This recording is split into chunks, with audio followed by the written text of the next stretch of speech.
Hello friends आपलोक सकलोके जानवा हक YouTube चेनेलলৈ स्वागतम জানাইছো। বন্ধুসকল আজি আমি আলোচনা কৰিবলৈ লৈছো অসমীয়া ভাষাৰ জন্ম ক্ৰম বিকাশ আৰু ইয়াৰ উপভাষা সম্পৰ্কে।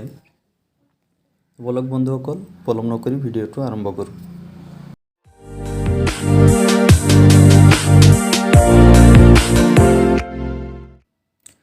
প্ৰাচীন ভাৰতীয় আৰ্য ভাষাৰ ক্ৰম বিকাশ হৈ মধ্য ভাৰতীয় আৰ্য ভাষাৰ মাজেদি আহি নব্য ভাৰতীয় আৰ্য ভাষাৰ জন্ম হয় আৰু নব্য ভাৰতীয় আৰ্য ভাষাৰ মাগধী প্ৰাকৃতৰ পৰা অসমীয়া ভাষাৰ জন্ম হোৱা বুলি পণ্ডিতসকলে মত প্ৰকাশ কৰে। এই তথ্যখিনি যদি আমি এটা চিত্ৰৰ মাজেৰে চাওঁ তেতিয়াহ'লে আপোনালোকৰ বুজাত সুবিধা হ'ব। ইয়াত চাওঁ ইণ্ডো ইউৰোপীয় বা ভাৰত ইউৰোপীয় ভাষাক দুটা শাখাত ভগাব পাৰি, কেণ্টুম শাখা আৰু খতম শাখা। ইয়াৰে খতম শাখাৰ ক্ৰম বিকাশ হৈ আৰ্য বা ভাৰত ইৰানীয় ভাষাৰ সৃষ্টি হয়। ভাৰত ইৰানীয় ভাষাক আকৌ তিনিটা ভাগত ভগাব পাৰি, যিকেইটা হ'ল ইৰানীয়, দৰ্দীয় আৰু ভাৰতীয় আৰ্য ভাষা। ভাৰতীয় আৰ্য ভাষাক তিনিটা স্তৰত ভাগ কৰিব পাৰি। ইয়াৰ সময়কাল হিচাপে ইয়াৰ ক্ৰম বিকাশৰ স্তৰ হিচাপে তিনিটা ভাগত ভগাব পাৰি। ইয়াৰে প্ৰথমটো হ'ল প্ৰাচীন ভাৰতীয় আৰ্য ভাষা, যেটো খ্ৰীষ্টপূৰ্ব 1200 শতিকাৰ পৰা খ্ৰীষ্টপূৰ্ব 6ষ্ঠ শতিকালৈ বৰ্তি আছিল। তাৰ পৰৱৰ্তী স্তৰটোক মধ্য ভাৰতীয় আৰ্য ভাষা বুলি কোৱা হয়, যেটোৰ সময়কাল হ'ল খ্ৰীষ্টপূৰ্ব 6ষ্ঠ শতিকাৰ পৰা খ্ৰীষ্টীয় 10ম শতিকালৈ। আৰু খ্ৰীষ্টীয় 10ম শতিকাৰ পৰা বৰ্তমানলৈ ভাষাৰ যেটো স্তৰ ইয়াক নব্য ভাৰতীয় আৰ্য ভাষা বুলি কোৱা হয়। ইয়াৰে মধ্য ভাৰতীয় আৰ্য ভাষা যেটো খ্ৰীষ্টপূৰ্ব 6ষ্ঠ শতিকাৰ পৰা খ্ৰীষ্টীয় 10ম শতিকালৈ আছিলে যেটো স্তৰ, ইয়াক তিনিটা ভাগত আকৌ ভাগ কৰিব পাৰি। এইকেইটা হ'ল আদি প্ৰাকৃত, যেটো খ্ৰীষ্টপূৰ্ব 6ষ্ঠ শতিকাৰ পৰা খ্ৰীষ্টীয় 1ম শতিকালৈ আছিলে। তাৰ পৰৱৰ্তী স্তৰটোক মধ্য প্ৰাকৃত, যেটো খ্ৰীষ্টীয় 1ম শতিকাৰ পৰা খ্ৰীষ্টীয় 6ষ্ঠ শতিকালৈ যেটো স্তৰ। তাৰ পৰৱৰ্তী স্তৰটোক অন্তঃপ্ৰাকৃত বা অপভ্ৰংশ বুলি কোৱা হয়, যেটো খ্ৰীষ্টীয় 6ষ্ঠ শতিকাৰ পৰা খ্ৰীষ্টীয় 10ম শতিকাৰ স্তৰ। খ্ৰীষ্টীয় 6ষ্ঠ শতিকাৰ পৰা খ্ৰীষ্টীয় 10ম শতিকাৰ যেটো স্তৰ অন্তঃপ্ৰাকৃত বা অপভ্ৰংশ, ইয়াৰ ক্ৰম বিকাশ হৈ মাগধী অপভ্ৰংশৰ সৃষ্টি হয়। এই মাগধী অপভ্ৰংশৰ পৰাই বঙলা, মৈথিলী, মগহী, উৰিয়া, অসমীয়া ভাষা আদিৰ সৃষ্টি হয়। গতিকে এই চিত্ৰটোৰ জৰিয়তে আমি কেনেকৈ ভাৰতীয় আৰ্য ভাষাৰ পৰা ক্ৰম বিকাশ হৈ অসমীয়া ভাষাৰ জন্ম হ'ল ইয়াৰ এটা স্পষ্ট আমি ছবি ইয়াত দেখা পালোঁ। অসমীয়া ভাষাৰ উৎপত্তি সম্পৰ্কে বিভিন্ন সময়ত বিভিন্ন মনীষীয়ে বা বিভিন্নজন ভাষাবিদে বিভিন্ন মতামত আগবঢ়াইছে। তেওঁলোকৰ অধিকাংশই অসমীয়া ভাষাৰ মূল মাগধী অপভ্ৰংশ বুলি মানি লৈছে যদিও সকলোৱে একেটা মতত উপনীত হ'ব পৰা নাই। অসমীয়া ভাষাৰ উৎপত্তি সম্পৰ্কে বিভিন্ন পণ্ডিতসকলৰ 6টা মত পোৱা যায়। ইয়াৰ প্ৰথম মতটো হ'ল অসমীয়া ভাষা মাগধী প্ৰাকৃতৰ পৰা উদ্ভৱ হোৱা ভাষা। এই মতটো আগবঢ়াইছে গ্ৰিয়াৰচন, ডক্টৰ সুনীতি কুমাৰ চট্টোপাধ্যায় আৰু ডক্টৰ বাণীকান্ত কাকতি আৰু বহুকেইজন বিশিষ্ট ভাষাবিদে। দ্বিতীয় মতটো হ'ল অসমীয়া ভাষা মাগধী প্ৰাকৃতৰ পৰা জন্ম হোৱা নাই, কামৰূপী প্ৰাকৃতৰ পৰাহে জন্ম হৈছে। এই মতটো প্ৰকাশ কৰিছে বেণীমাধৱ বৰুৱা, ডিম্বেশ্বৰ নেওগ আদি ভাষাবিদে। তৃতীয় মতটো হ'ল অসমীয়া ভাষাৰ জন্ম অকল মাগধী প্ৰাকৃতৰ পৰাই হোৱা নাই, প্ৰাচ্য আৰু পশ্চিমা প্ৰাকৃতৰ মিশ্ৰণতহে ইয়াৰ জন্ম হৈছে। এই মতটো আগবঢ়াইছে কালিৰাম মেধিয়ে।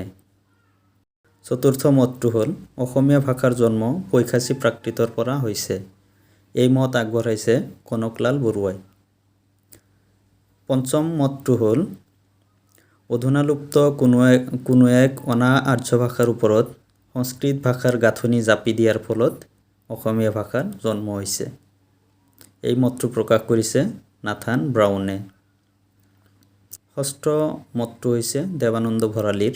তেওঁৰ মতে অসমীয়া ভাষাটো বিভিন্ন প্ৰাকৃতৰ সংমিশ্ৰণত উদ্ভৱ হৈছে।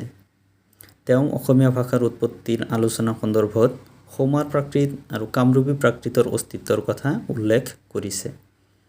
গতিকে অসমীয়া ভাষাৰ উৎপত্তি সম্পৰ্কে বিভিন্ন ভাষাবিদৰ মতৰ মাজত পাৰ্থক্য দেখা যায় যদিও অধিকাংশ পণ্ডিতেই অসমীয়া ভাষাক মাগধী প্ৰাকৃতৰ পৰা জন্ম হোৱা বুলিয়ে মত প্ৰকাশ কৰিছে। অসমীয়া ভাষাই প্ৰাচীন কালৰে পৰাই বিভিন্ন স্তৰৰ বিভিন্ন ৰূপত পৰিৱৰ্তিত আৰু পৰিবৰ্ধিত হৈ আহি বৰ্তমান অৱস্থাত উপনীত হৈছেহি। অসমীয়া ভাষাৰ ইতিহাসক ডক্টৰ বাণীকান্ত কাকতিয়ে প্ৰধান তিনিটা ভাগত ভাগ কৰিছে। সেইকেইটা হ'ল প্ৰাচীন অসমীয়া ভাষা, যিটো 14শ শতিকাৰ পৰা 16শ শতিকাৰ শেষ ভাগলৈকে।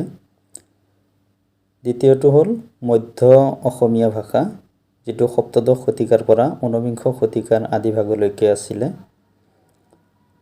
আৰু আধুনিক অসমীয়া ভাষা, যিটো 19বিংশ শতিকাৰ আৰম্ভণিৰ পৰা বৰ্তমানলৈকে চলি আছে। ডক্টৰ বাণীকান্ত কাকতিয়ে আগবঢ়োৱা অসমীয়া ভাষাৰ যুগ বিভাজনক পুনৰ বিশ্লেষণ কৰি ডক্টৰ ৰমেশ পাঠকে অসমীয়া ভাষাৰ বিকাশৰ ধাৰাটোক 4টা ভাগত ভাগ কৰিছে। এই ভাগকেইটা হ'ল উদ্ভৱকালৰ অসমীয়া ভাষা বা প্ৰত্ন অসমীয়া ভাষা, যিটো খ্ৰীষ্টীয় 6ষ্ট-7ম শতিকাৰ পৰা 14দশ শতিকালৈ আছিলে। তাৰপিছৰ স্তৰটো হ'ল পুৰণি অসমীয়া বা প্ৰাচীন অসমীয়া ভাষা, যিটো খ্ৰীষ্টীয় 14দশ শতিকাৰ পৰা 16শ শতিকালৈ। তাৰ পৰৱৰ্তী স্তৰটো হ'ল মধ্যযুগৰ অসমীয়া ভাষা, যিটো 17 শতিকাৰ পৰা 19 শতিকালৈ, 19 শতিকাৰ আৰম্ভণিলৈকে। আৰু তাৰ পৰৱৰ্তী স্তৰটো হ'ল আধুনিক অসমীয়া ভাষা, যিটো 19 শতিকাৰ পৰা বৰ্তমানলৈকে চলি আছে।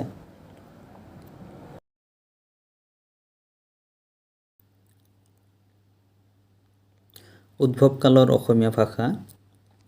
উদ্ভৱকালৰ অসমীয়া ভাষাৰ নিদৰ্শন প্ৰধানতঃ তামৰ ফলিসমূহৰ ভাষাত, চৰ্যাপদসমূহৰ ভাষাত আৰু শ্ৰীকৃষ্ণ কীৰ্তনৰ ভাষাত দেখিবলৈ পোৱা যায়। খ্ৰীষ্টীয় 7ম শতিকাৰ পৰা দ্বাদশ শতিকালৈকে কামৰূপত ৰাজত্ব কৰা হিন্দু ৰজাসকলৰ প্ৰদত্ত তামৰ ফলিসমূহৰ ভাষাই অসমৰ প্ৰাচীনতম ভাষাৰ প্ৰতিনিধিত্ব কৰিছে। প্ৰাচীন অসমীয়া ভাষা। খ্ৰীষ্টীয় 14দশ শতিকাৰ পৰা 16শ শতিকাৰ শেষ ভাগলৈকে প্ৰাচীন অসমীয়া ভাষাৰ সময় নিৰ্ধাৰণ কৰা হৈছে। অসমীয়া সাহিত্যৰ ইতিহাসত এই সময়খিনিক প্ৰাক-শংকৰী আৰু শংকৰী এই দুটা প্ৰধান ভাগত ভাগ কৰা হয়। প্ৰাক-শংকৰী যুগৰ কবি মাধৱ কন্দলীৰ ৰামায়ণত প্ৰাচীন অসমীয়া ভাষাৰ প্ৰয়োগ দেখিবলৈ পোৱা যায়। তাৰ পৰৱৰ্তী যিটো ভাগ আছে শংকৰী, এই শংকৰী যুগৰ সাহিত্যিকসকলৰ ভিতৰত শ্ৰীমন্ত শংকৰদেৱ, মাধৱদেৱ আৰু তেওঁলোকৰ উপৰিও অনন্ত কন্দলী, ৰাম সৰস্বতী, পাঁচালী কবিসকল যথা পীতাম্বৰ কবি, দুৰ্গা বৰ, মনকৰ আৰু সুকবি নৰনাৰায়ণ দেৱ আদি উল্লেখযোগ্য। এই সাহিত্যিকসকলৰ ৰচনাৰাজিত অসমীয়া ভাষাৰ প্ৰাচীন ৰূপটো দেখিবলৈ পোৱা যায়। আধুনিক অসমীয়া ভাষা। আধুনিক অসমীয়া ভাষাৰ সময়ছোৱাক 3টা স্তৰত ভগাব পাৰি। এই স্তৰকেইটা হ'ল অৰুণোদয় স্তৰৰ ভাষা, জোনাকী স্তৰৰ ভাষা আৰু যুদ্ধোত্তৰ স্তৰৰ ভাষা। অৰুণোদয় কাকতৰ জৰিয়তে অসমীয়া সাহিত্যত আধুনিক যুগৰ উন্মেষ ঘটে। তেতিয়াৰে পৰা বৰ্তমানলৈকে বিভিন্ন নতুন নতুন বৈশিষ্ট্যৰে সমৃদ্ধ হৈ অসমীয়া ভাষা প্ৰবাহিত হৈ আছে। জোনাকী স্তৰৰ প্ৰধান সাহিত্যিকসকল আছিল চন্দ্ৰকুমাৰ আগৰৱালা, হেমচন্দ্ৰ গোস্বামী, লক্ষ্মীনাথ বেজবৰুৱা এইসকল সাহিত্যিক। তেওঁলোকে 1889 চনত প্ৰকাশ কৰা জোনাকী কাকতখনৰ জৰিয়তে অসমীয়া সাহিত্যৰ চৰ্চা আৰম্ভ কৰিছিল।